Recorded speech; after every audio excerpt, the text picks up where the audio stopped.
about an open-world survival game that takes place on the famously barren planet of Arrakis. But after an hour-long presentation of the upcoming Dune Awakening, those concerns have disappeared entirely. Based on the hands-off showcasing of what's to come when this MMO survival game hits early access later this year, it certainly appears that developer Funcom has taken their hard-won learnings from the underrated Conan Exiles and applied it to this ambitious multiplayer world set in one of sci-fi's most beloved galaxies. Whether it was the impressively detailed character creation options, the intricate RPG systems filled with skill trees and craftables, or the absolute insanity of trying to outrun a Shai-Hulud or escape a massive sandstorm, Dune Awakening appears to be on track to become the sci-fi survival game I've always dreamt of, and I cannot wait to get my hands on it. Arrakis is a test. Few survive it. How do you make a survival game set in an utterly desolate wasteland of sand? Well, according to Funcom, the answer lies in the hidden spaces of Arrakis. Described in Frank Herbert's novels, these hidden pockets of shade and refuge are home to life and microbiomes that will be altogether unfamiliar to those who have only seen the movies. But Dune Awakening hopes to lean pretty heavily on their existence to fill the massive desert with things for players to do, whether that be finding a pocket of shelter to build a base in, delving into a cave that's home to hostile creatures, or taking down remote enemy bases in search of loot and resources. In fact, the wide-open empty spaces filled with hot sand might be more of an asset than a hindrance, as it allows for a heat stroke mechanic where players are punished for spending time in direct sunlight with some pretty devastating debuffs, meaning players will instead need to dart from shelter to shelter, battling the elements as they explore the world and its many hidden spaces.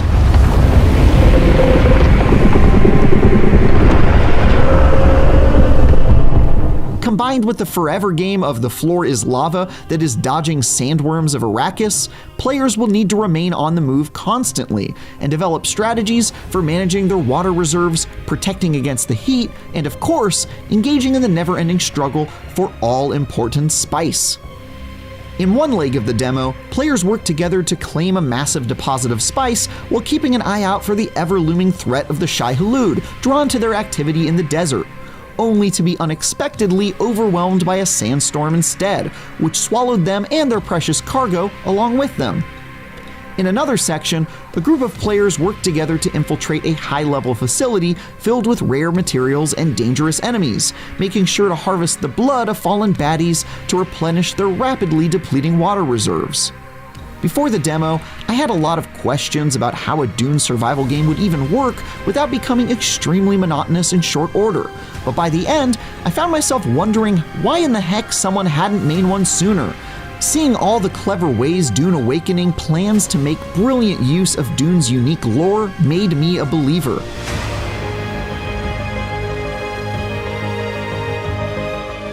Beyond the major things Dune Awakening aims to get right, the demo also included all these little details that took my hype to the next level, like how they showed off an incredibly detailed character creation engine that included things like choosing your home planet and origin to decide some of your starting traits and aspects of your appearance, or how the in-depth skill trees and crafting system allowed you to drastically augment your playstyle from a telekinetic mentalist with a bag of supernatural tricks to run-and-gun soldiers with a bag of high explosives.